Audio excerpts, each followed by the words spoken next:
as more than 100,000 protesters took to the National Mall Saturday to demand the Trump administration quit cozying up to fossil fuel companies and take action against climate change. D.C. experienced sweltering heat that tied a record for April 29. The unseasonal heat, which hit 91 degrees, tying a record high for April 29, set in 1974, served as an exclamation point on the demonstration's message that America and the planet don't have time for the antics of President Donald Trump, who has falsely called climate change bullshit and a hoax.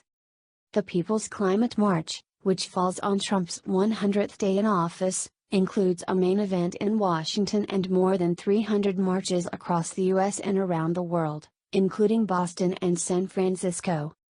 Neil Gundel, 57, of Hartford, Connecticut, came to the march because he felt it was important to stand up to the Trump administration on behalf of future generations. He described Trump's first 100 days in office as almost like a satire. "It's looking like they are trying to accelerate climate change as fast as they can," Gundel said. "I think it's going to hit this generation more than they know." Rio Su, president of the Natural Resources Defense Council, a co-sponsor of the event, said in a blog post Friday that Trump has launched the worst assault in history against common-sense environmental protections during his first 100 days. 100 days of hazard and harm are 100 days too many, Su wrote. "We won't stand by and watch him surrender our children to the growing dangers of climate change." Trump has moved quickly to unravel Obama-era policies meant to reduce the United States' carbon footprint and fight climate change. He has proposed deep budget cuts to the Environmental Protection Agency and other scientific agencies, and has signed executive orders that aim to increase fossil fuel production. He has also vowed to withdraw the U.S. from the Paris Agreement, the landmark climate accord in which nearly 200 countries committed to slashing carbon emissions, although many in his inner circle have urged him not to do so. Trump on Friday signed an executive order aimed at opening protected areas of the Arctic and Atlantic Oceans to oil and gas development. Michael Brune, executive director of the Sierra Club, said Trump's order would only make our call louder on Saturday. Also on Friday, the EPA announced website updates that involved the removal of several pages, including those related to climate change. It said the changes reflect the agency's new direction under President Donald Trump and Administrator Scott Pruitt. The changes went into effect Friday night. While passing Trump International Hotel, a chorus of "Dump Trump" filled the streets. And outside the White House, protesters chanted "The oceans are rising, and so are we. And welcome to your 100th day, resistance is here to stay." Ariana Khan, a 16-year-old with the nonprofit Alliance Climate Education, said she's seen climate change from two different hemispheres, after moving to the U.S. from Bangladesh 6 years ago.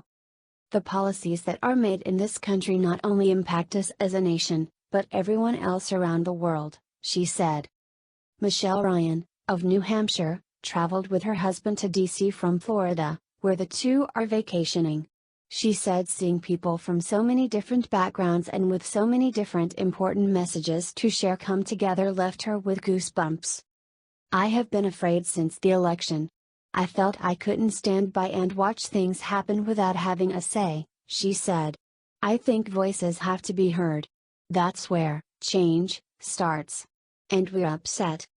The last People's Climate March, in September 2014, drew more than 400,000 people to New York City in advance of the United Nations Climate Summit. The demonstration was hailed as the largest climate march in history. Jamie Henn, co-founder of 350.org, one of several groups that organized the event, told HuffPost this week that online RSVPs had climbed to more than 140,000 nationwide, mostly for the DC March. Event organizers estimate the crowd in DC reached 150,000 and stretched through some 20 blocks. "This is a movement, not a moment, and the march is just the beginning," Henn said in an email. To mark his first 100 days in office, Trump will hold a rally late Saturday in Harrisburg, Pennsylvania. Breaking with precedent, he will not attend Saturday's White House Correspondents' Association dinner in Washington. At around 5 p.m., The Marine One presidential helicopter took off from the south lawn of the White House and flew directly over what remained of a post-march rally near the Washington Monument, as protesters waved and held up signs. Alex Romero Frederick is a Rosebud Sioux Native American, and actively works for grassroots organization Native Organizers Alliance, which promotes change among Native peoples across the continent. Part of that change has been actively protesting the Dakota Access Pipeline. I hope that Trump can see that we're people here, not just something that can be discarded, Romero Frederick said. Any decision that hurts the earth hurts everyone. There's a different way than greed. We only get one earth. We have to respect it. Jaslyn Lindsay, an organizer with Black Lives Matter DC, said Black communities are disproportionately impacted by climate change, and it is time for us to end the war on Black America in all ways that exist. I'm hoping that this march will really bring more attention to the intersectionality between social justice issues and environmental issues, she said.